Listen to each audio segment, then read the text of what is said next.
Hello, everybody, and welcome.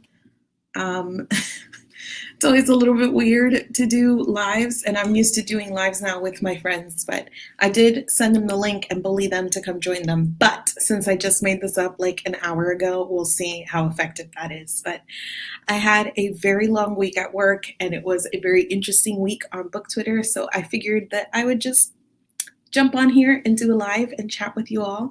So thank you if you are watching. And as always, if you have questions or want to chat with me in the comments in the chat, I'd really appreciate that. But I guess, oh, I have a friend. Oh, wait, hold on. Yay! Hello. You popped up and it was like Christmas. I was like rushing because I was exercising. I told Maria I was planning to exercise, but then I saw her tweet. I was like, let's do wine instead. I don't know if Paige is frozen, if I'm frozen, so It might be me because my computer just like buffered. All good. All right, well, are you ready for this? Heck yeah, man. Let's do it, man. I'm going to pour myself a hefty shot. As Mara's saying, the tea was hot this week, so there's quite a lot to chat about in terms of things that went on this week. And I guess that's where we'll start is sort of everything that went down on Book Twitter this week, because it was quite a lot. And more than like specifically wanting to talk about Sasha Alsberg, very specifically, there are like a lot of like things around it that I think are really interesting, especially in terms of like, we're always talking about like call outs and like, cancel culture and consequences, I guess, to some of these things. Like, what are the consequences that should happen here? And I'm seeing a lot, at least. I don't know if you guys are seeing it also on Twitter, like threads about like, okay, well, is she going to face consequences? So the question is like, what sort of consequences are we talking about here? Like, what are we expecting? So to catch everybody up, the short summary version of kind of what has happened on Twitter, or I guess not only on Twitter, but just kind of coming down the line here. So there's, I think, almost three separate things that have been happening. One is that Sasha, who is I guess, used to be or is a prominent booktuber, like she's one of the biggest channels that we have here on BookTube, but recently she has not been posting like videos at all. She's more transitioned into an author and also like a lifestyle Instagrammer sort of thing. She's been traveling back and forth from the United States to London because she's relocating. All through the pandemic, she's been traveling. So people have kind of been like upset about that or questioning some of that. Then because of the move, she started selling some of her books, like, calling her collection for the move. And so she's been selling on Depop. And one of the things that she started to do was sell ARCs on Depop. Some of the listings were just the ARC for sale. And then some of it was like a bundle of books with a free ARC, but the price didn't reflect that it was a free ARC. It was like super marked up for these bundles of books. And then there was this whole like separate allegation that some of these books that she was selling that were signed were forged signatures, specifically ones signed by Sarah J. Maas. But I did also see some questioning of like Lee Bardugo signings, and I forget who the other one was. So that is like, a thing. She says she came out with a statement and said that she definitely did not forge any signatures. And then there was some, I guess, a little apology for, I don't know, your mileage may vary on the effectiveness of the apology in terms of, the selling of the ARCs and all that. So that's the long and short of it. I did like a subtweet. I will own up to my subtweet from like a couple weeks ago that I was just like, how would this like be happening, or what would the reaction be if it were me traveling mid-pandemic and selling arcs. And I just kind of left it like that. And people were like, why don't you call Sasha out by name? And it was like all this stuff. So it always happens whenever like I step into any tea, like I throw it out there, people are always like criticizing how and when. Hold on, give me 1 second. Here we go. That was the biggest struggle of my life. Okay. So people were like, why didn't you, mention Sasha? And I was like, I'm not like not mentioning Sasha, but I also don't want like a bunch of people in my mentions for this. And that happened a week or two ago. And like that tweet like went nowhere. Like 5 people saw it or whatever. It was and then all of a sudden like came back up, I think because of the alleged forgery or whatnot.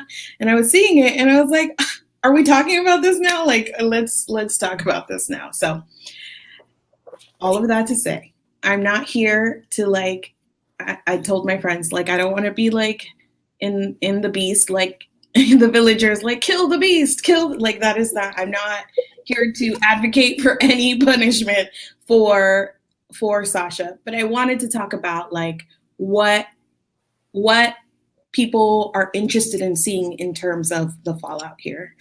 And I think that BookTube is a small enough community that we still feel like we can sort of like shape what this community is and how we react to things.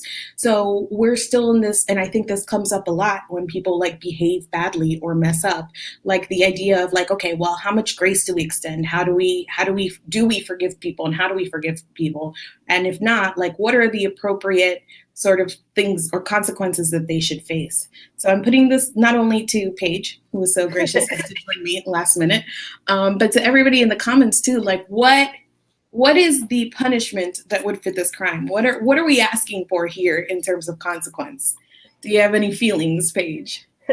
Well, like we were talking about it earlier, and I mentioned like people most likely want to see her be platformed in a sense because she has such a huge platform that you want to see a result, and that's the most immediate thing that could happen is she loses like sponsorships or other things like that. And we expect that because every time this has happened before, like thinking of celebrities and stuff, they have lost something for the most part, but they've always been able to come back to the spotlight also. But because, like you were saying, we're so small of a community, we feel like we have more control than we do sometimes, because like a lot of the bigger publishers probably have not seen anything that we've seen happen this past week. Like we talk about it, but they're not really tuned in on Twitter or on social in general as much as we think they are. It might be like 1 or 2 publicists seeing it. So like the grand scheme of things, some people might make note of it and she might not get some opportunities, and same for anybody in this situation in the community. But the track record is not great, to be honest. So like I don't have like a lot of hopes. And then like, at the same time, who am I to say what the right like reaction to this situation is, what the solution is? Like I can only hope she's younger than me, that she grows and learns like I did when I was her age. Like And I think that also like there's this idea of like, cancel culture, and not even like on a grand scale. Let's just bring it back down to the book community and like book Twitter and BookTube and publishing. Like, cancel culture is so toxic. But to me, I think that there are very few examples of when cancel culture even works. Like who gets canceled?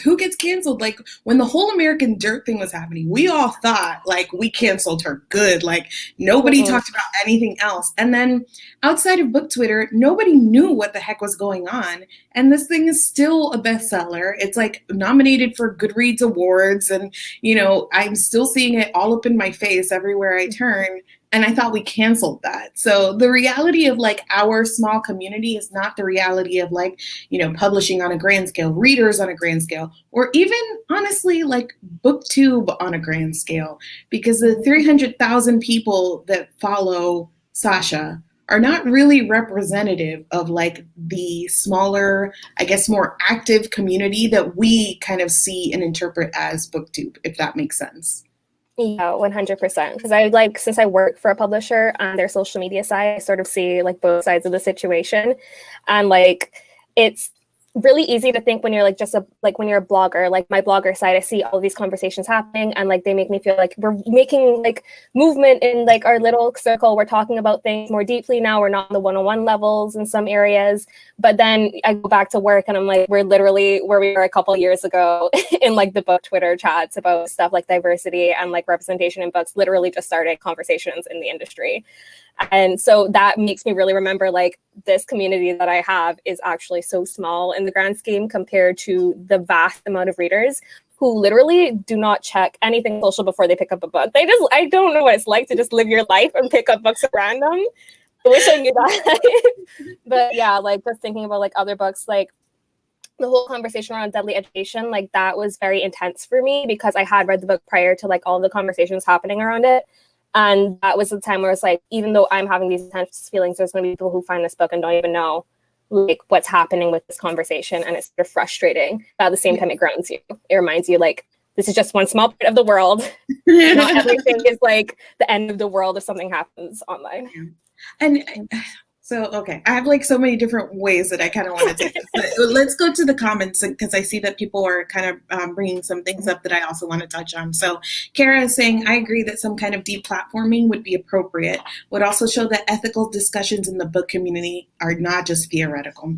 And I think that for the most part, when people are saying that they want to see consequences, they're talking about deplatforming. They want to see her in like tangible ways, like lose opportunities and lose reach for as a consequence of like these mess ups or whatnot. Again, I'm not advocating for any one punishment or another, but I think that to people feels like the thing that they would most want to see in response to this. So, and that's like I said, it's difficult because the 300,000 subscribers she has on YouTube and whatever else on Instagram, I don't really know the numbers, but and again, this happened kind of on Twitter, like maybe her Instagram followers don't even know. And the people who follow her on Instagram, like, do they even follow her for book stuff?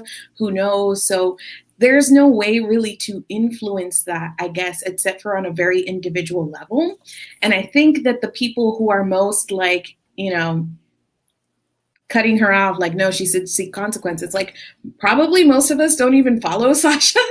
Like, I don't know. Like, I want to be like, unfollow her. Stop looking at her Instagram. Unfollow her on YouTube if you feel so inclined. If you think that that is like the proper response. Like, don't like click her links or swipe up in her stories. But for the most part, I don't think most of us are doing that anyway. Like, we're not her target audience. So how much can we really affect sort of that default platforming? I don't know. Do you follow Sasha? Imagine this entire secret time I'm just like an actual hardcore stan and I just have never told you. You're like unfollowing on the side as we see. Just like that's why I was in the beginning, like I put my books in order. I do not, but like that's because our reading tastes never meshed, and I'm very selective about who I follow because I barely watch BookTube anymore. So like I stick to like the friends I know are like really interesting people that I see. But yeah, like you were saying, it's individual. Like we can make our own choices about what we do in the situation, how we choose to support or not support somebody. When they have like a huge platform like that, you have to make the individual choice. But also some things we probably will never learn about. Like there's opportunities that might have been like taken away that we just never learned about because it was done behind the scenes and quietly, because some people just might not have wanted to been drawn into like the Twitter conversation that was happening. I don't doubt there's private conversations taking place that we'll never hear about in the future. Maybe it'll come out eventually, but and I think that some of that is also like where a lot of this conversation happens about like, okay, how does privilege affect this? Because people get so, or maybe it just seems this way to me as my fellow like biracial queen. Maybe you have also seen some of this, but people get so loud when it's a person of color who messes up. That's the way that it feels, right? And these conversations float to the top, and like the canceling is with the quickness. And so when we see something like this where it's more like quiet and we're, you're like, well, maybe she's facing consequences behind the scenes. Like maybe that's true. And maybe that's the way that it should be. It just kind of extra hurts because you know that if this were a person of color, that the reaction would be entirely different. And people always like when I'm, engaging in these conversations and I'm, call outs or whatever it is that you want to call it. They're always like, well, treat somebody the way you would want to be treated if you mess up. And I'm kind of like, it's true because I'm human and maybe one day I'll mess up and I will want somebody to extend grace to me and let me learn from my mistakes. I hope I will apologize better than 90% of the internet does, but who knows? Maybe when you're in that situation, you forget how an apology works. I don't know. So I totally get that, but I also know that I can't even make that comparison because me as a Black woman, as a Latina, when I mess up, it's going to be no comparison to what Sasha Alsberg went through. Like my backlash is going to be nothing compared to what she went through. And that's just and I wonder, like, is some of it because women of color and like people of color in general, especially in this sphere, are held to a higher standard? Like we're expected to be the paragons, know everything. We're the wokest of the wokes. We're never going to make a mistake because we're the ones that are supposed to be calling out other people for their transgressions. And that's something I've also been dealing with. Like I'm a messy human. I'm probably going to fuck up at some points, but I hope that, like you said, I have the grace to just be like, yeah, I fucked up. Like on me, learning, like check on me and make sure that I actually do better. Like that's the thing is people are so scared. I realized to do something bad that they want to make the perfect apology. They want to make the perfect response. And it's not about that. It's about minimizing the harm you do in the future more than appearing like your intentions don't matter, basically. Like, fuck the intentions, just do better next time. I have to catch up on comments, but I'm going to throw this question out there as well, because you're, just talking about this apology thing as well. So at the end of Sasha's second statement, she said that she was taking a break from social media and she stepped away. And that was like a whole thing that people also pounced on.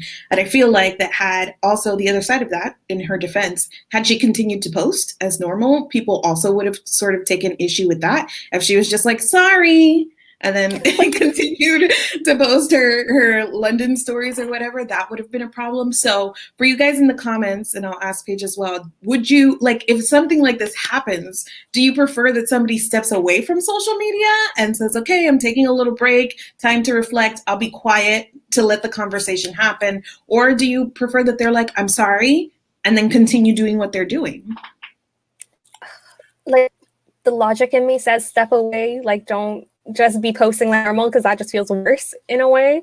But at the same time, I would say, like, engage in the conversation a little bit if you feel like you can, like, listen to people, maybe like respond a bit, like just show in a way that you're actively taking part in the conversation versus just like, we don't know if you just like literally turned off the internet and walked away, That's a privilege as well, being able to be like, well, I don't feel safe here, bye, like, and sort of disconnecting in that way always feels very much like a privilege to me, because, it just speaks to a certain ability, I guess, to do so, and for your outside world to be safer than your online world, where that isn't always the case for everybody.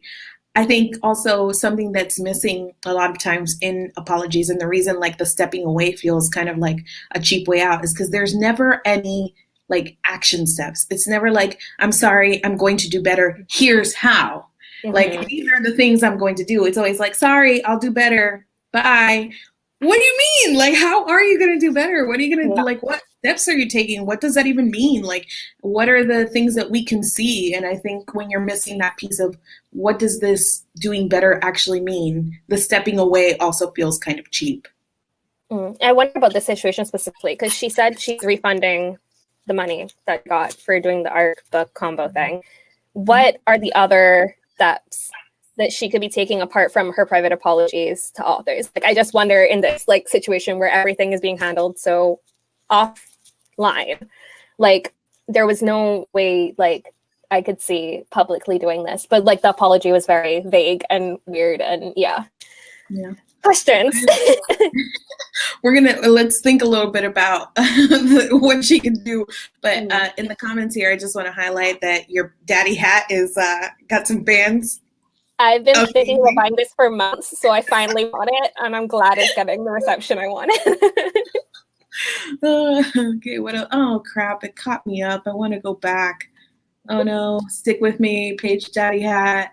So the same for JKR and her turf BS. Like, at one point where I felt like we were talking about JKR forever, and then I finally checked who of my friends was still following her, and it was a lot of people, and I was like, oh my, like that was the first time that I realized that not everybody was engaging with like JKR, but then also even off of Twitter, like they're, people still reading her books, buying her books, and not giving a single care, so.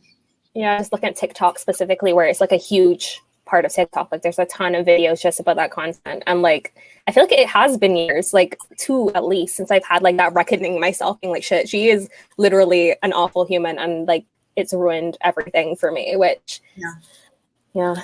And when it first started happening, I was kind of like, oh no, how do I let Harry Potter go?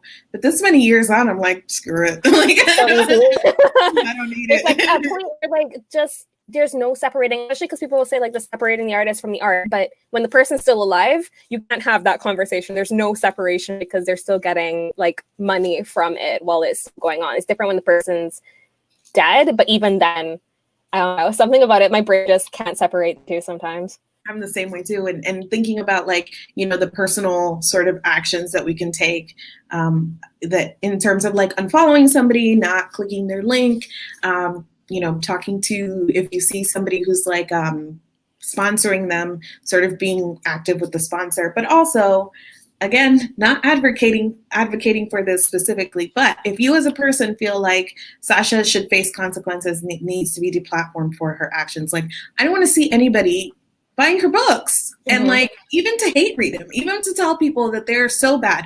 Don't buy her books. That's like supporting, that's putting money directly into her pocket. And if, I was going to make a snarky comment. I need to slow down on the line. But, you caught yourself though. I did. My point is that like we need to be sort of conscious about like also individual choice in terms of what is putting money in people's pockets and sort of supporting. So. Yeah, I think of like the Twilight stuff that just happened in there where we've been having conversation about all the problems and then it felt like everybody suddenly forgot all the conversations we had in favor of nostalgia. And it's like, I get it, nostalgia, you want to feel good, especially in 2020. But sometimes you have to weigh the cost of putting that kind of money in somebody's pocket and showing the industry like you're still going to support them regardless of if it's bad behavior, because they'll just assume if somebody behaves badly, they probably will steal money, so we're not really going to put any consequences versus if something actually happened on our end as consumers. So Kara saying one of the reasons cancel culture discourse is frustrating is it assumes permanent consequences, which don't often happen. And I guess we'll see in a week or two if Sasha decides to come back to social media, like also what that looks like. Both book club women in real life tried to pick American Dirt, and I was like, girl, no. No. Every time I like moderate a book club like Facebook group, every time I see that like name, that title of the book, I get so disappointed in the person. I'm like, I don't trust you though. Like your taste, questionable. This is just what we were talking about too. I'm catching you guys are like ahead of me in the chat, so I apologize. Yes, cancel culture feels like a reminder that we vote with our money and time, and when we cancel, we take that time and money away. But it isn't always widespread, and this is what I think about too, because like I always think about this because like when there are things that are happening in the community, I don't think it's like my duty to like be in the tea or call out queen. Like that's not my job here. And half the time I feel like I'm missing half of what's going on in the community, and the other half I'm seeing things that I never talk about. And if you guys knew the things that I saw, the things that people say to me, like things like that, like y'all, like I am retaining 90% of it in my head. So when I do say something, it's because like something is like important to me, and specifically because I feel like there's a larger like community conversation, and I love this shit so much. I just love talking about like community dynamics and how we shape BookTube and what it is to be a part of this community, and like making it something that I'm proud of participating in, that like reflects my morals and values or whatnot. So I don't even know where I was going with this about cancel culture. Oh yes, that like I never wanted it to be like a Sasha's bad sort of thing, because I've met Sasha. She's always been incredibly nice to me and really sweet. And her persona that you see online is like very much who she is just very like sweet person. So it was never like a call out to her, but it's this thing of like the reminder that we vote with our time and money, and that it matters on an individual level, but also how we carry it out through the community. And also like the double standard almost of like it took so long for people to realize what was happening versus like the whole conversations that's been happening with like bloggers and ARCs and the vitriol we see that surrounds those conversations versus this situation. It would be frustrating for sure to like notice those two like dynamics. Yeah. Oh, and Book Clan and Book DEA is like, I forgot about that. Not canceled completely though. Not canceled completely. They're just like revamping it, so we don't know what it's gonna look like. Yeah. But so like Book we knew, which I did one time. And TBD, I know. TBD on what it's gonna look like in the future. But I bring it up now because the first time I went to BEA, I was literally sitting somewhere and like chatting it up with the people around me, and then some older lady was like, oh my gosh, where are you from, the whole thing, and she's like, I'm a librarian, what do you do? And I said I was a blogger because nobody really knew what a YouTuber was or whatnot. And the immediate like stank face and the reaction from everyone around them, because all the like reputation, especially at BEA at that point, was that bloggers sell ARCs, and it was such a like you're over, you're done to us, you suck sort of thing. So I very strongly feel like the reaction of like bloggers sell ARCs and people coming down, people like Jay Kristoff have been really vocal and like slamming the brakes on when he's seen people selling his ARCs. So comparing that to some of the more like quiet, reserved, like we're handling it behind the scenes reaction of this case has been like, I see you. Like, I see the difference. Yeah, it's interesting to see, like, maybe because she is an author herself, they view the situation differently. Like, somehow she has more of a right to, like, sell them versus a blogger who is supposed to be providing a service. I don't know. I'm, like, gesticulating based on, like, industry, like, thoughts that I know happen with people and how they view online blogging, which is something I've been like, fighting as, like, somebody who came from it. I'm like, no, actually, they provide a lot of, like, influence and service to us that we don't even pay for. We provide free. Okay, I'm getting to the part of the chat where I was talking about like who here follows Sasha. I didn't follow her before, so I can't follow her now. I followed her in 2014, but not anymore. I didn't even know who Sasha is, but she sounds problematic. So yeah, like we're not the target audience that can really deplatform her, which is part of I don't know, part of the issue, I guess, is that we're almost talking to two different audiences here. Hands up, biracial queens.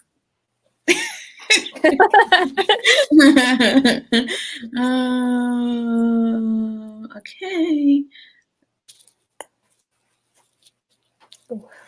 I think also a huge following is a considerable factor. A lot of us smaller creators have viewers. Sasha has fans, thousands of them. They're not going to be holding her accountable. That is 100% true. Yeah.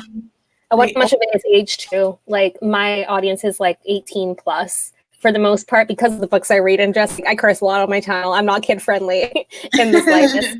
So yeah, I wonder how much of it is like age and they don't really like not care about, but like they're not as invested in like bettering the community, the industry in general. Like that's just not their situation.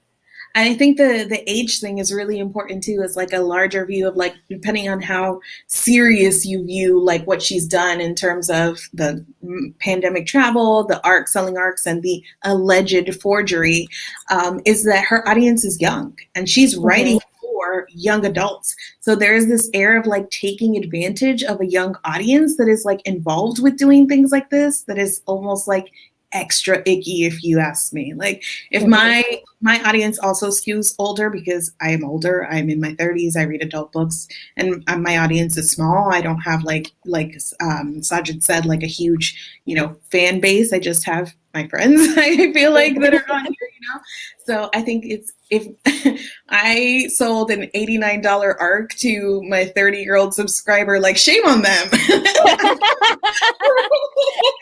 you know what I mean? Like, I feel like it's a little bit different when you're selling it to teens who are probably more interested in buying it because it comes from Sasha than they are buying it because it is its own thing. Like, they're supporting her and they want to support her move, her fund, they want to give her money, and that I think plays into this as well. And I wonder, like, because that reminds me of the Mackenzie Lee, which is another author where I'm like, why do people get online because you just show how messy you are? When she did the signing thing, she was doing it because it was coming from her. It's like that sort of kind of similar, like, motivation behind, like, the sales of things. Yep, definitely. People who struggle with how to apologize in a real way makes me wonder if they don't have to give sincere apologies in real life. Can you imagine if, like, in real life you had to, like, Mom, I just want to say that as a fan of yours for so many years, you know that I'm an honest person. And oh my God. Clearly they don't live in Canada because, like, literally, sorry for everything. It comes out of my mouth even when I don't mean it to. Somebody said, like, when the Books Unbound podcast came back and they didn't address the issues people had. So this is, I think, in reference to Ariel Basset's podcast. So she also had the whole, what's the booktubeathon? The reading rush thing. Yeah, the Such a Fun Age situation. So she had a little bit of a mess up this summer too, with Such a Fun Age and some choices that they made around, like, picking that book but not reading it, and people were understandably upset about sort of the performative activism of that, especially considering what the book is.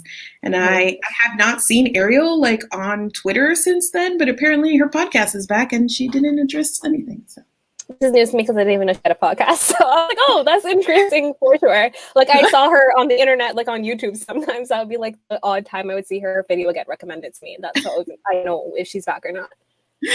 Again, so maybe we're not the target audience. So this person said, I like when somebody steps away, but when they come back, I don't like when they pretend like nothing happened. So that's kind of going back to what they were saying about, like, the Books Unbound podcast. Like, they just came back and it was like, okay, we're back. So, like, maybe some acknowledgement. It needs to be like apology, sincere apology, a little break. And then when you come back, be like, hey, guys. Like, I just think of, like, Such a Fun Age, like, even, like, that situation, it could have been, like, I read, so you want to talk about, like, race or something. Like, I did this thing while I was gone. So, you know, I'm still, like, in the background processing. I'm not just back because enough time has passed. Right. So, like, let's say for Sasha, she could have said, hey, I'm going to take some time off to reflect. In the meanwhile, I'm returning all of the money that I made from these sales. I've decided to step away from XYZ opportunities that I was going to either, like, host or lead. And I was going to work with this publisher, and I've decided to also kind of forego that opportunity for the time being. And then when she comes back, sort of like re-emphasizing, okay, like, here's the things that I did. I didn't travel during a pandemic. I didn't sell any more works. Like, it just sort of shows initiative, basically. Yes, like, shows you're actively doing something. Yeah. Let's see. Agreed, Sajid. I'd rather her use social media to listen and learn rather than wholly leave. It sounds like she's just trying to exit the conversation, which is another way of not being accountable. And so this is also, like, kind of you draw the line. I know that if I messed up, my biggest thing where, like, people would have to, like, my friends, the group chat we should also have, who's, like, helping us out in these times of need. I think that they would have to pull me back from being too involved in the conversation, because I think I would want to be, like, responding to everybody, like, no, wait, hold on, like, come back. So I think that there is a line that you can cross of, like, being too much in the conversation, but I agree that there is a way that you can still be, like, somewhat, like, listening and learning and absorbing instead of just being like, peace out, I'm gone. Mm-hmm. For sure. Yeah, I would also be the same, where I'm just, like, in my mentions, like, trying, because, like, it's automatic for you to want to be defensive, but it's, like, fighting against that to learn that you have to let people have these conversations, and maybe there's something there that you'll learn from it. Also, get friends who will tell you straight that you're being a mess, please. Yes. It's okay. I can always delete this video.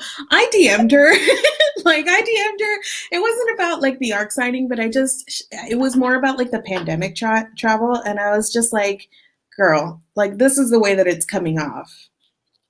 The way that you're like telling other people to stay home, but you're traveling, like that probably is causing an issue for people. But I knew as I was sending it, like I'm not her friend. You know what I mean? Like we're acquaintances and we've had good interactions, but it probably seems like more like an outsider being like, So yeah, I mean, I don't know how you guys are gonna get friends, but get you some good friends if you don't have them already to be, you know, to hold you also accountable, or a group within the community that can be like, yeah, that was kind of messed up, or to run your apology by and be like, hey, does this sound good? And they can be like, girl, no, that didn't even say I'm sorry. You know, things like that I think is always really important. And I also like stick to that. If I have like a video on a controversial topic, I'll send a draft to House Salt first and I'll be like, is this okay? Like, did I say the right things? Did I make myself clear? Because I think that extra pair of eyes can really go a long way in terms of helping you out.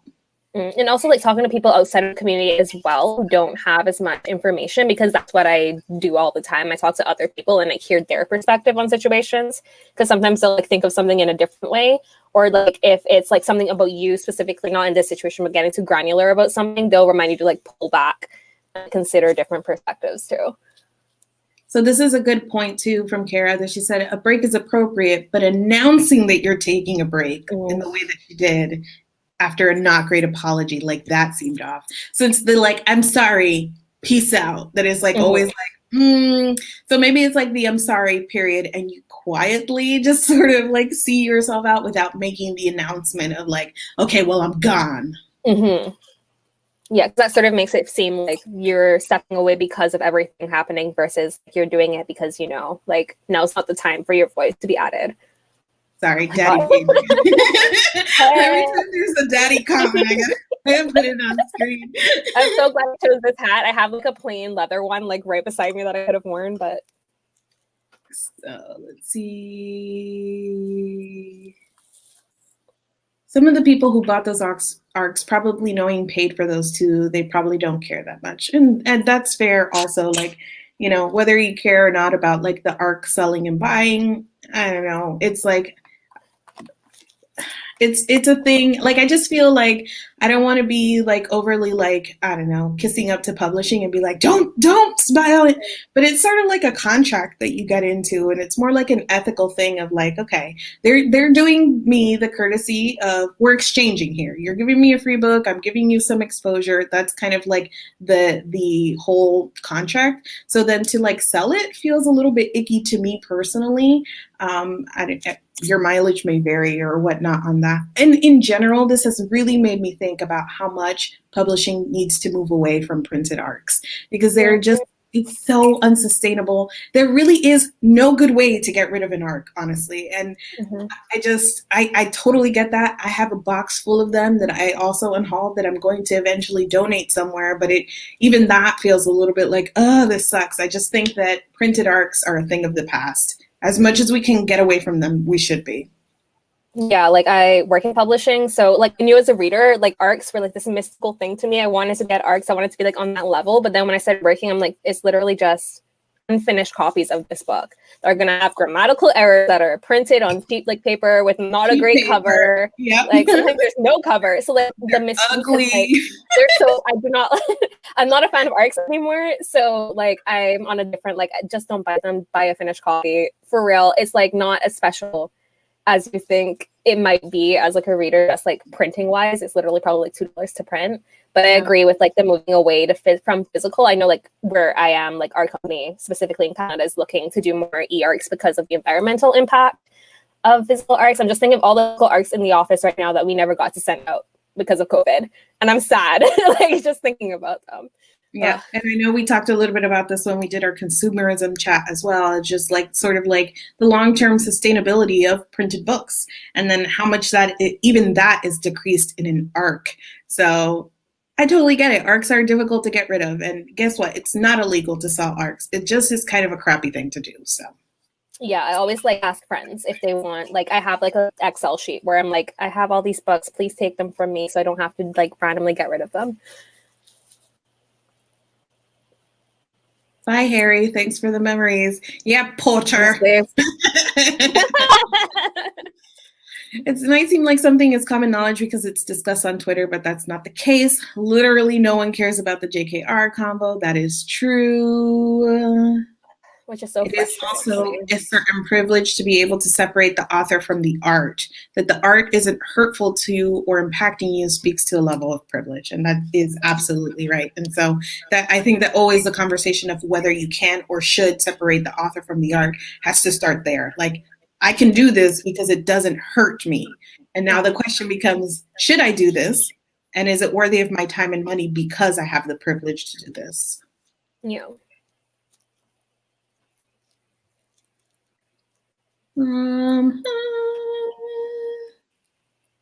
Considering the amount of people that don't even know what ARC stands for, many of her fans, customers unknowingly participated in this faux pas. Valid. I feel like I do have to explain what ARC is, or like even Galley, to a lot of people who just aren't like actively on the online community. This is another comment about visibility. So I think that there's a difference between being an influencer and continuing to review Harry Potter. The slurs are coming. Versus someone not in the online book world choosing to reread their copies they already own. And this is huge in this conversation in general, because it is different for me, regardless of my small, medium, or large kind of following, to promote something rather than just read it and never talk about it. Like, that's a personal choice, me by myself. But then by taking it online, you are now promoting it, which adds this other layer of responsibility, which is always my stance. And I know that people kind of like go back and forth on what you as a creator owe to an audience, but that's always kind of like how I think about it. If I want to read something problematic, I mean, we all do. Everything is problematic in some way, but there are certain things that I could choose to read and never talk about, and nobody would know that I was reading it. But once you put it on a platform, I think it turns it into something else. Yeah, there's a difference between actively promoting something just through talking about it if you have a wider audience, versus if you're a random reader that isn't aware of the conversation. Does she not have a little free library in her neighborhood? Giving away books for free ain't hard, even in a pandemic. Somebody made a really good point too, of like, she mentioned that she couldn't give away the books because it's a pandemic, and she's traveled to London like 3 times during the pandemic. So like, I'm not buying it. Like, try again. Yeah, like I've been looking into where I can donate my books, because I have a huge haul of like this shelf behind me and like my TBR shelf that I need to do. And like, there's definitely places that are still taking it. It's just a matter of actually doing the research to find which ones are. And like, if you're uncomfortable, because that's what's happened to me, I did my whole haul project, and there are books that I would like to take to my like used bookstore. There are books that I'd like to take to the library. There are books I'd like to donate in different ways. I just don't want to go outside right now. So guess what? They're also in my closet, waiting until I feel comfortable being in certain places again. Like, I mean, I guess I could take a Sharpie and do a little magic. Literally me with my SGMS stuff that I bought like in 2016. They're my Blackout Poetry books now. Nice. Let's see what else we got here. I think this is talking about big booktubers. So I feel like they are scared because talking about Sasha will have professionalism consequences, but they can't just badmouth readers and people who do free labor for them. So this is either about bigger booktubers or publishers. So I think I addressed this when I did like my first thread about this whole thing, but it is really weird because, I mean, Paige, for you, it must be extra weird because it is actually your day job. And so like you have like the actual professionalism aspect of it. But even for somebody like, like me, who's like mid-sized, I've been on panels with Sasha. I run an event. So I always think about like, dang girl, you are alienating people. Like, be careful. Like, who are you going to or invite to your panels? Like, be careful. So there is very much an element of like professionalism that you have to consider, even though for most of us, the vast majority, BookTube is a hobby. So I think that there is like an element of like treading with care that a lot of people feel like they have to do. And the HR lady in me kind of comes out and is like, these are your coworkers, like, be careful, even though I'm not getting paid. Yeah, like I feel like for me it's less about like the community, because I feel like I'm still part of it, even though I don't get to like upload as quickly as I want to. It's more so like with authors and stuff. Like I feel like with books, I don't like them. I tend not to talk about them online anywhere, because that's where it gets messy for me. Because sometimes like my job is I have to take photos of this book I don't like or this author I don't like, and I don't get a say in it because capitalism, baby. Gotta pay for food somehow. Cheers to paying rent, Cheers girl. to capitalism.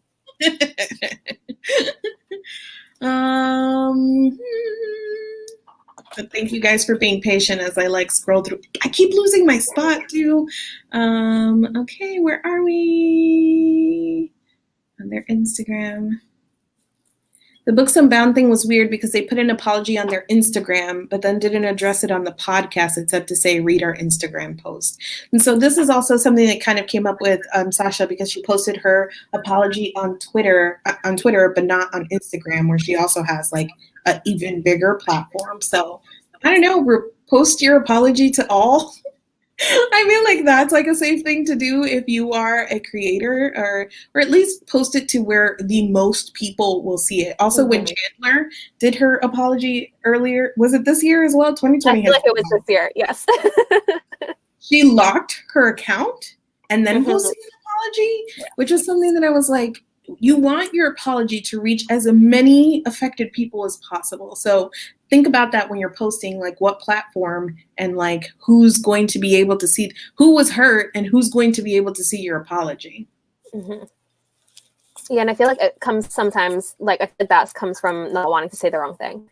Like, because it's, even though a podcast you can edit, I feel like because it's a posted thing, they've probably gone through it, like gone over it a couple times before they posted. They think like this is the perfect apology.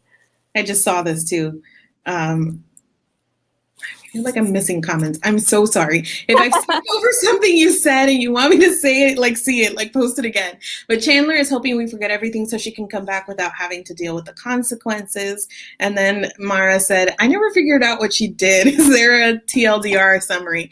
We talked about this. I talked about this earlier with my friends because I was like, thinking about like all the things that had happened recently and Ariel Chandler. And somebody was like, oh, what happened with Chandler? And I was like, I can't even remember now. I can't even remember. I honestly, it's part of it to do with Twilight. It was like around the time that Midnight Sun was coming out, for sure. That's all I remember from the situation. And like part of it was her blocking people for talking about something. Like that is all I remember from that vague situation, for sure. She ghosted so hard that it's actually worked. We have all forgotten what she did.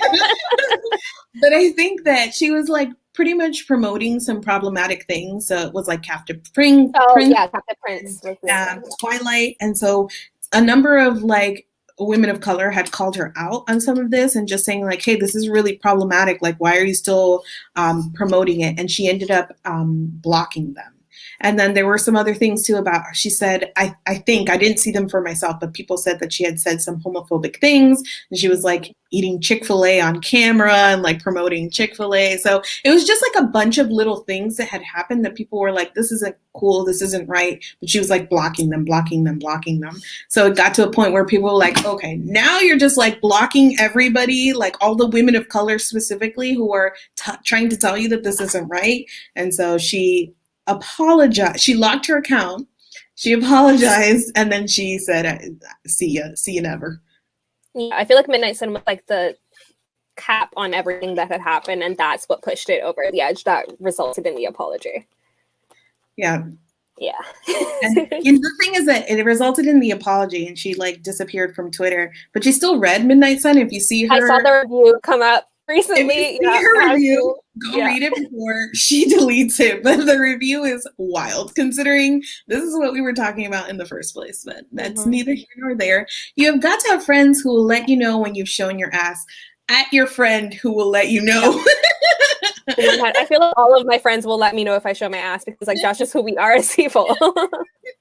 100%. They will. You don't even have to call me out. My friends will have already let me know. God bless them. Oh yeah, so here's somebody pointed out that Captive Prince was her favorite book and it's problematic, and she literally said, "You mad?" with a smiley face. So, Stephanie Meyer and Chick-fil-A. See, I remember Chick-fil-A was there. I'm announcing that I will no longer be taking feedback and will come back to the internet when it's done talking about me. Copy paste. That is going to be all of our apologies. Mm-hmm. I'm going to like screenshot for the future. Thank you. Yeah, so in regards to the ARCs, the fact that authors are hurting so much right now during the pandemic, like everyone, makes it extra icky that she's taking the revenue instead of the authors. And I think I saw somewhere else in the comments too, just sort of like, we talked about the contract between like reviewers and publishers in terms of ARCs and like the professionalism aspect and the co-workers aspect of it, but she's also an author. So you think that she would know that doing this to her like fellow authors is like really, really crappy. That is a good point that I even haven't considered, is like you're taking a sale directly from the author when you do that, for sure. Maybe you can answer this. Isn't the big concern with e-ARCs piracy? It depends on the kind of link. What I know, I only know NetGalley. I don't know anything about Udalist. Like that is a scary world for me. But for NetGalley, I'm pretty sure there's like a certain link that you can set where the person can only download it once, and like there's encryptions and stuff, like there's Onyx on the back end that'll like stop the ARCs. But like even with an ARC, a physical ARC, somebody could easily photocopy it if they took the time, if they wanted to. Like that's just something people have to take into account. There's definitely like legal things people can do and like tech things on our end to make sure that e-ARCs aren't pirated everywhere.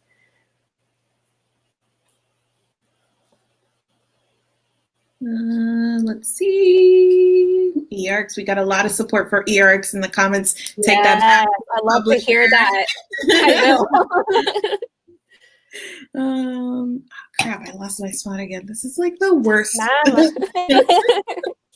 e-ARCs also. She's mailing packages, so she's clearly okay. Oh, she's mailing packages. I'm not okay to go to the post office. Like that is, I have to go soon to send a package home. And this long week at work involved them telling me like I needed to 911 go to FedEx and like overnight something to somebody, and I was like I don't make me go because I am not okay. I'm not okay.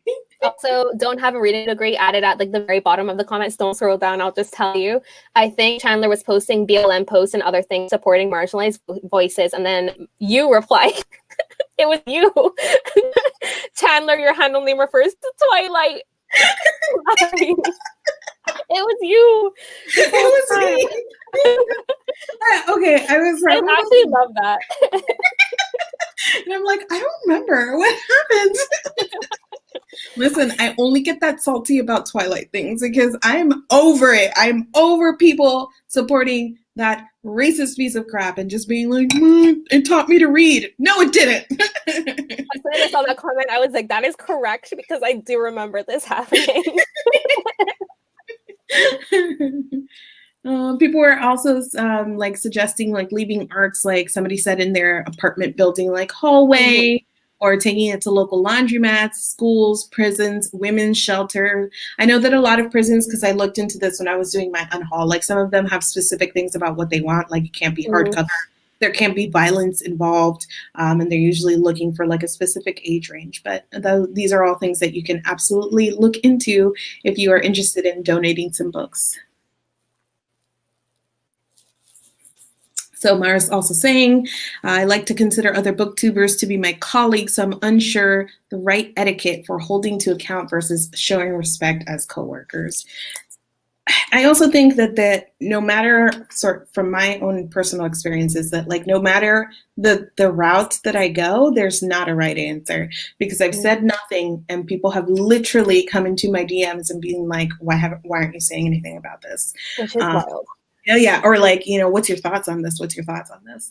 I have said things privately, like I've emailed people and been like, hey, just so you know, this is how I feel about this and I think you're wrong. I've DM'd people. And the thing with that is that they are then free to ignore me, go on their merry way, mute me. Not that they have to answer to me necessarily. But if the idea is to like bring something up for the community to consider, or bring something to account, or to like correct something and be like, hey, this thing you said is racist or sexist, you know, maybe you should, then that person can just like ignore me and keep the sexist thing up.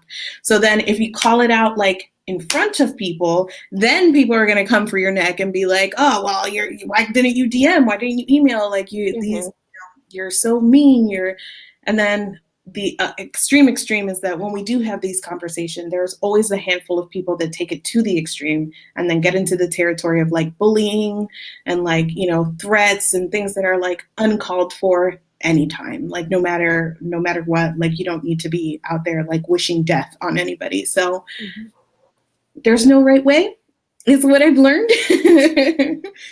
Yeah. And it's like also think about what the person would do in response if it was you in the situation, because I feel like the colleague thing, we often think that of like the people who are bigger, but sometimes they don't even like, they're not in tune with the community, so they may not have the same views, because like there is sometimes it feels like a hierarchy on YouTube. Like I don't feel it personally, like we all do this together, we are literally all doing the same thing. Some people just have more like people watching them than others, but like there is, because there's benefit to having more viewers, you feel like sometimes there's like a separation between the people who are like the haves versus like the people who don't get the sponsorships and that kind of stuff. And like colleague thing is always kind of iffy too.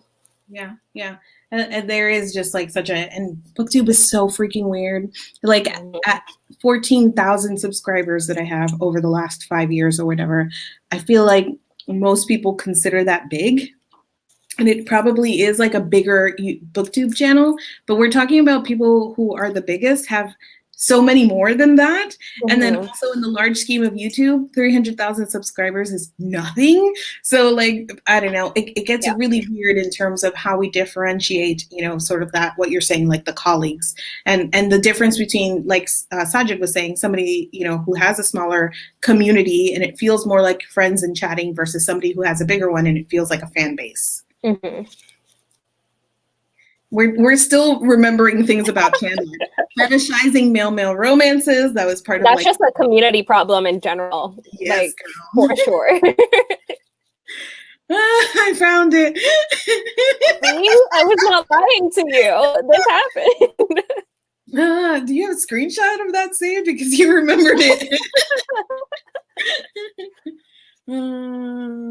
Okay. I think I'm caught up on the comments now, so I don't know. I know, yay, go me. I don't know if there was anything else that you wanted to talk about in reference to like this whole Sasha thing, but more largely about like apologies and messing up and consequences and all that. Yeah, I don't know. It feels like an hour. Okay. It's the internet again. It only took an hour this time. Yeah, like this whole situation, I feel like it's been happening so much more frequently this year because we're all inside and we're all plugged in so much more than we normally would be. Like we'd usually be out, like doing things with our friends, but now that we're all inside, we've been seeing it frequently. But also, I feel like there's been like a lack. The threshold of what we'll accept has also like diminished vastly. So, like people are getting called out more. And like, it's both terrifying as an individual knowing like you're a messy, this could be you, and people are not going to forgive you as easily as they forgive other people. So like that part of it, but then at the same time, I appreciate that happening, that people are being held to a standard, because if I can do it through work because I have like certain things where I just can't do it, seeing other people take the mantle has been so satisfying in some ways. Yeah. And I think too, crap, I just lost my thought. This is going to keep falling. This is going to keep, it was a heavy tour. Oh crap, it was something about what you were saying. Okay, well, we'll move on to a comment and see if it comes back to me. I don't remember if we covered this. I don't think we did either, Kara. But y'all, how do y'all feel about some authors coming down on Sasha's side? I might have already asked. So, that's kind of like what I was saying about like the difference that you see or that I felt. I don't know if it's accurate because I haven't like studied the data, but it just felt like the reaction to Sasha was very different to the reaction that we've seen in the past when there were like arcs being sold. So that fact, like authors being like, we got you, girly. and like and things like that. I was Mm-hmm. like, oh hell no. Like this is completely, it sucks. I don't know. It felt very unfair. And as somebody with like a highly developed sense of justice, it bothers me. Yeah. And I feel like part of it is probably because the arcs were older. I feel like the conversations were slightly different too, because when the authors were talking about it, it was arcs that were like newer, which at the same time, like it's the exact same situation, somebody's selling an arc. But like all the authors I've seen have been like, well, you know, it's a little bit older, so it's not like they're not on sale, blah blah, like that kind of stuff. But like at the same time, that much money for an unfinished copy, like that the author doesn't want. Think of the author, like, do they want it to get out as well? Like their unfinished work that hasn't been properly polished by the publisher before official, like that is a kind of like personal thing almost. And also this is like a very specific example, but Courtney Milan was the one who was like, I don't know who needs to hear this, but selling ARCs isn't illegal. And I didn't QT her, I just took a snapshot because I didn't want to come for court. I don't think that, yeah. I don't know. I felt like it was a comment sort of made out of context, but it just was a complete example of this that we're talking about, that I don't think Courtney necessarily meant to, you know, land on Sasha's side. I just think that it was a perfect example of sort of the unconscious way that people have reacted to Sasha versus the way that they react when this was like bloggers at BEA or eBay arcs or things, that it was like hammer coming down and all of the authors coming together to defend, like, you know, their intellectual property and whatnot. And versus like this time, people are like, well, actually, did you know it's not actually illegal? And you're like, oh my, like maybe where was this like years ago when these conversations first started? Where was the person saying it's actually fine, like let them sell? Right, like you guys, like that whole thing is like, I don't know if everybody else was seeing this, or I don't know if the authors were noticing that this was happening, but from my side, I was like, I see this very clearly. So yeah, it felt very quiet. Like this whole conversation felt like it was like the booktuber blogger community and nobody else was talking about it. It was so strange. Yeah. I would like to have seen like some more people saying like, right, but again, it is what it is. I think you were saying something before about apologies needing follow-up plans and how to do better. And with that, there also needs to be an explanation of understanding of why the thing was bad. Thank you for that reminder. The thought is totally gone from my head. Again, you guys are remembering more of what I said. They're holding you accountable, Maddie. I can already see that, you know, how much accountability you guys will hold me to. I appreciate it. Yeah, and then Courtney Milan did also tweet like a follow-up that she didn't know like the full context. She had just seen a lot of people tweeting about selling ARCs is illegal. So she was like, actually, it's not. And then somebody was like, hey, girl, here's what's going on. And she was like, oops. And she deleted the original tweet. So I did it because we use the I don't know who needs to hear this as like sarcastic, and she probably meant it. She was like, I don't know who needs to hear this, and we're like, oh, the shade. And she's like, no, I really just didn't know.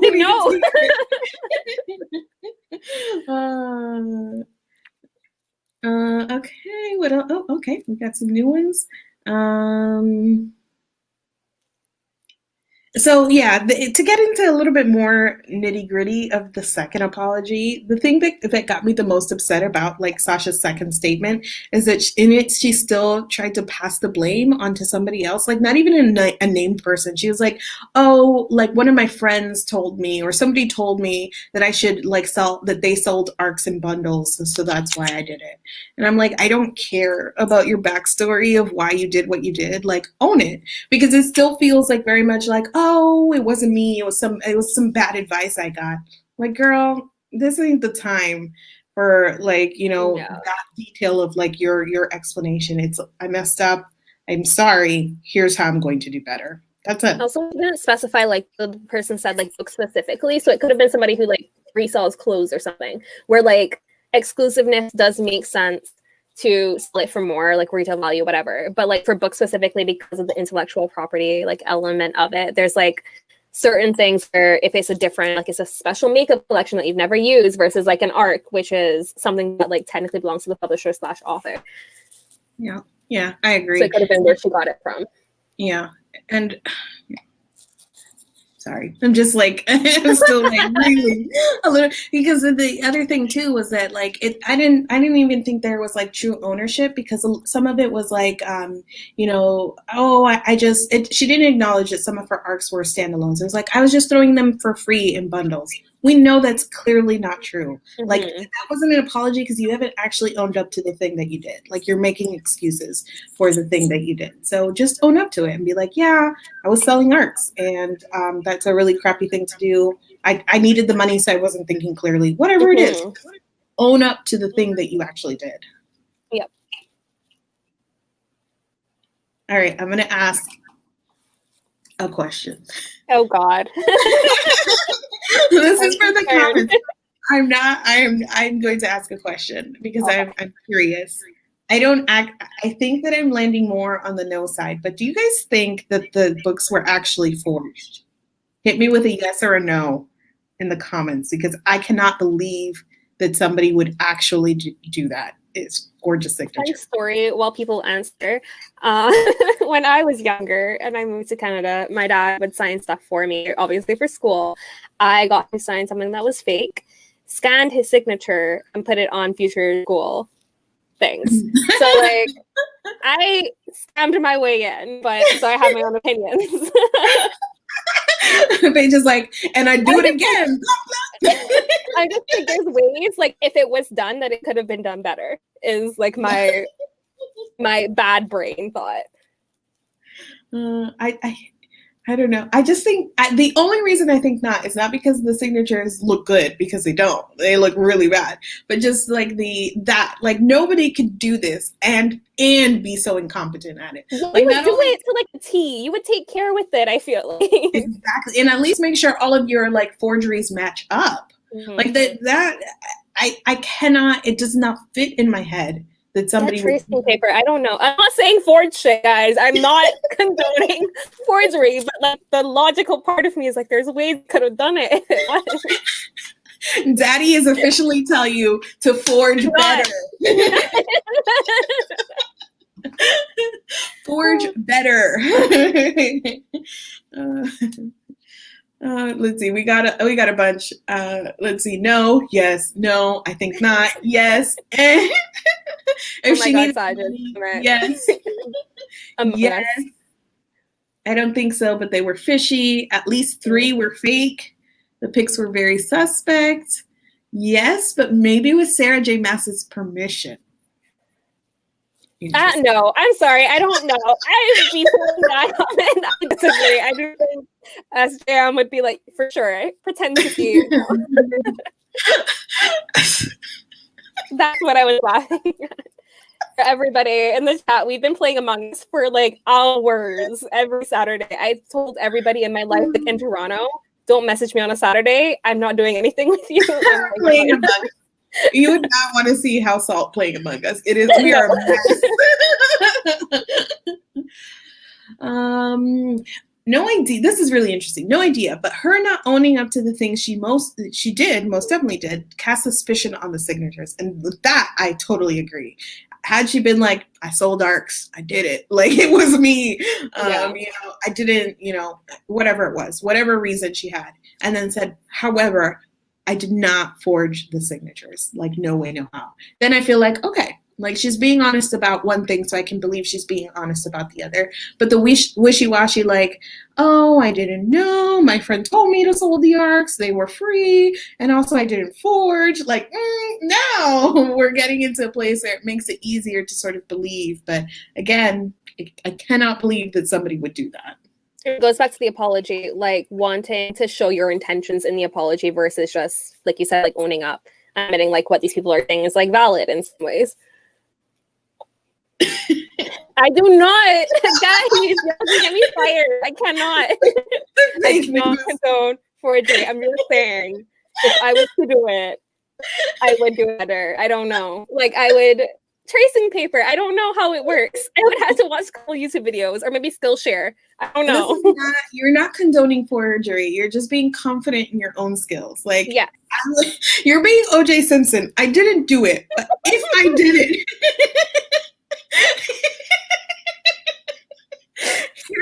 I would do it. Tracing paper, people. Good. Oh my gosh. Oh, yeah. We're gonna have to wrap this up soon because I'm getting the giggles. I'm leaning towards yes. I have a really hard time believing an author would do that to their colleagues. I don't think she did. Oh man, I lost my thought. The fact that she probably won't face consequences is kind of supporting the fact that she could get away with it. I'm not sure, but I'm leaning towards yes. I didn't mean to put you out there with your vote, Kara, but I just thought that the first part of that was really interesting in terms of like it doesn't equate to me that somebody would do that, but it's probably because I know that if I did, like I would get caught. But I guess that if you were confident in sort of like your ability to get away or to face minimal consequences, like it would make it a more viable thing. It just doesn't fit in my head. And also like the whole idea of like doing that like to sell the books when you could just donate books or like get rid of them in some other like whichever way you would want to. Like that just seems like an extra step of like scheming. Yeah, now we're getting a bunch of like somebody forged their reading logs in middle school and high school. I love it. Tell me what you did. Yes, sure. Amazing. If I could be a fly on the wall of House Salt group chat while you guys talked about this whole situation. I would say I was at work and I had to turn off my Apple Watch for notifications because they just kept coming in throughout the day and I got distracted. Oh my God. Again, moral of the story, get you a group chat, okay? Mm-hmm. Signature forging is a niche kink. Y'all are wild. The detailed story is suspect. Okay.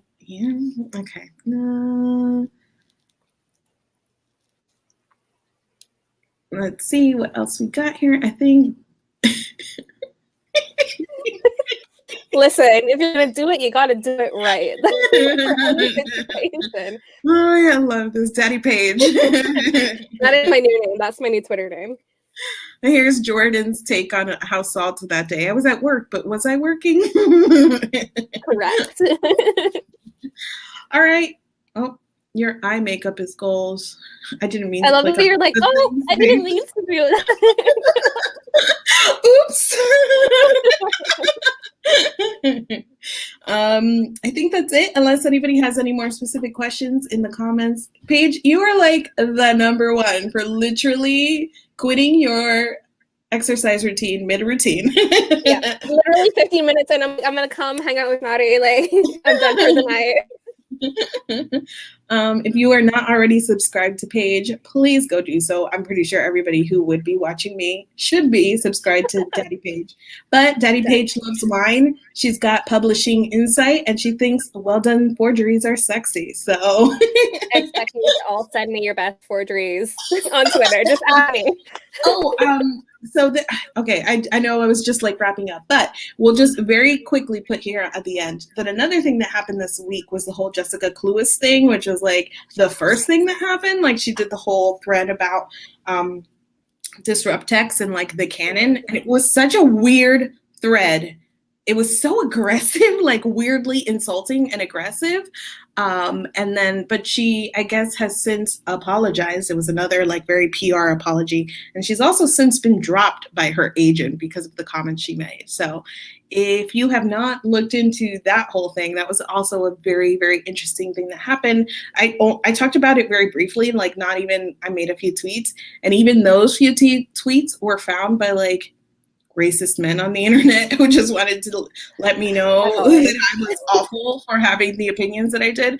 I didn't reply, and this is like not a call to action to defend my honor at all, because I just ignored the people with like anonymous, avatars and 3 followers, and they went away. But it was just really like the fact that these were the people defending Cluess is like tells you all you need to know about the content of her like Twitter thing.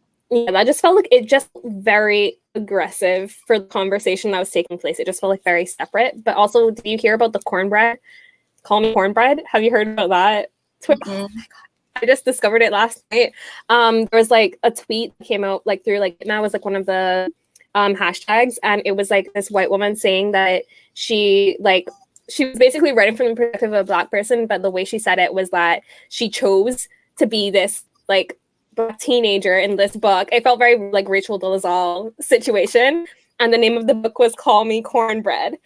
So yeah, it was like on the list of things that happened this week, and I was like, what is that situation? So definitely, guys, go like look that up on Twitter after. It is peak a time, and like some guys like, oh, totally worth like looking at, totally worth your perspective. Is the cornbread?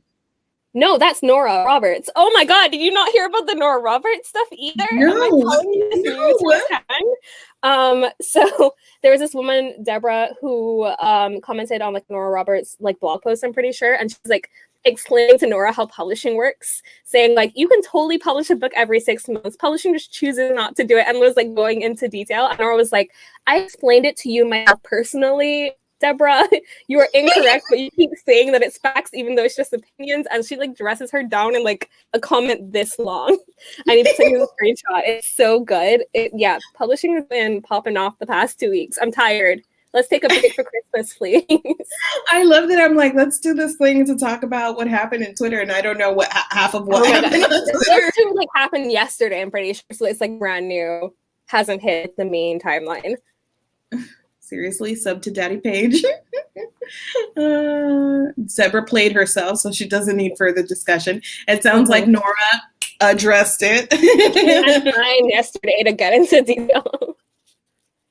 Yeah, dudes were harassing Mr. Brooks, who was Jessica's agent. So, you know, just really the cream of the crop came out on Twitter to take a stance on her thread. She literally told her to sit on a tack and spin. That was the tweet that got me. I was like, it was so aggressive for no reason. Like, okay, you like classics. Why are we here right now? Like, why are you literally, it was so violent and aggressive. I don't get it. I will thank her for giving me the meme. Remember James Baldwin? Because someone tweeted it and was like, my friends when I start liking a white man. Remember James? That's just what I'm going to tell my friends in the future. Ever since I'm like, remember James Baldwin, guys. Yeah, so I just saw the tweet actually like right before we did the live where her agent was saying like he apologizes and that he would no longer be representing her. So speaking of consequences, like that one had like a really huge one for her because I just feel like that's like in me, it was like fast and it is like something that people can see and be like, yes. Yeah, and like all their other agents were having the same conversation. They were like, if I was in this position, this is what I would do because it's the only thing that really impacts the author. Like, I'm still working for them. I will provide them money by being their representative. So it was interesting to see that play out. There are already t-shirts about Deborah and Nora. Stop it. Where? I need to buy one. Twitter works hard. Capitalism works harder.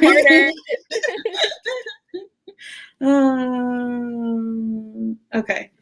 I think that we are getting to the end. Okay, I think we can really wrap it up now, unless there's something else. You're good. Okay, that's all I know. If you guys enjoyed our live show today, that was totally improvised. We have a planned live show tomorrow, House Salt's Book Club. We're reading The Invisible Life of Addie LaRue. Literally reading because neither of us has finished it. Okay, I've only read that much. I have to read this much more. And instead I was like, how about a live show page? The two of us. The goal we have to be here right now. So we'll be live on Thoughts on Tomes channel tomorrow talking about that book. But thank you so much for joining us today. Hopefully we both said nothing that was too problematic. And I don't know, we'll see you the next time I get a hankering for a live show. That's it. Bye.